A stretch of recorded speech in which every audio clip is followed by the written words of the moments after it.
మత్తయి సువార్త 9వ అధ్యాయము 13వ వచనంలో ప్రభు అయిన యేసుక్రీస్తు పాపులను నేను పిలువవచ్చుతిని, కానీ నీతిమంతులను కాదు.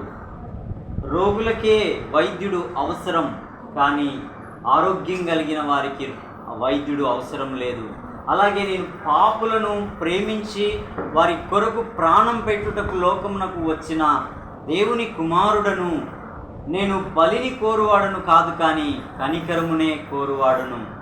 మీ పాప శాప అపరాధముల నిమిత్తమై నేను బలి కావటానికైనా నన్ను నేను అర్పించుకుంటున్నాను, కానీ మిమ్ములను నేను కనికరపడి రక్షించటానికి, రాబోయే ఉగ్రత నుంచి, నరకము నుంచి, తీర్పు నుంచి మిమ్మల్ని కాపాడి రక్షించి ఉన్నతమైన దేవుని రాజ్యంలో మిమ్మలను నిలవబెట్టడానికే నేను లోకమునకు వచ్చి తిని అని ప్రభు అయిన యేసుక్రీస్తు మనకి తెలియపరుస్తున్నాడు.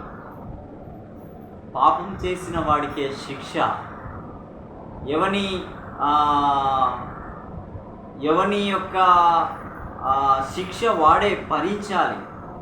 ఎవడు వేసిన విత్తనానికి ఫలం వాడే భుజించాలి. ఎవడు గాయపడితే ఆ గాయపు నొప్పి వాడే అనుభవించాలి.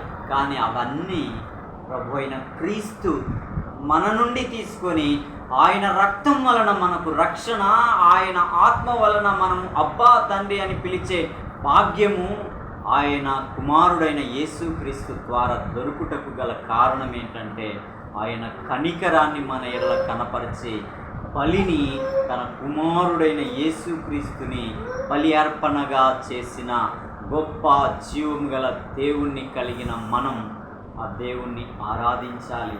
ఇదంతా ఎందుకు చేశాడు అంటే, మహిమగల ఆ రాజ్యంలో నిన్ను నన్ను అక్షయులుగా నిలవబెట్టి యుగ యుగాలు ఆయన్ని ఆరాధించే ఆ యొక్క రాజ్యంలో నిన్ను నన్ను నిలవబెట్టడానికి ఆయన మహిమను, ఘనతను, అక్షయతను విడిచి సామాన్యమైన మానవునిగా భూమి మీదికి వచ్చి దేవుని ప్రేమను వెల్లడిపరిచి మనకు రక్షకుడుగా నిలిచిన ఆ రక్షకుడైన క్రీస్తు యేసును ఈ సమయమందు ఆరాధిద్దాం, దేవుని నామాన్ని కనపరుద్దాం.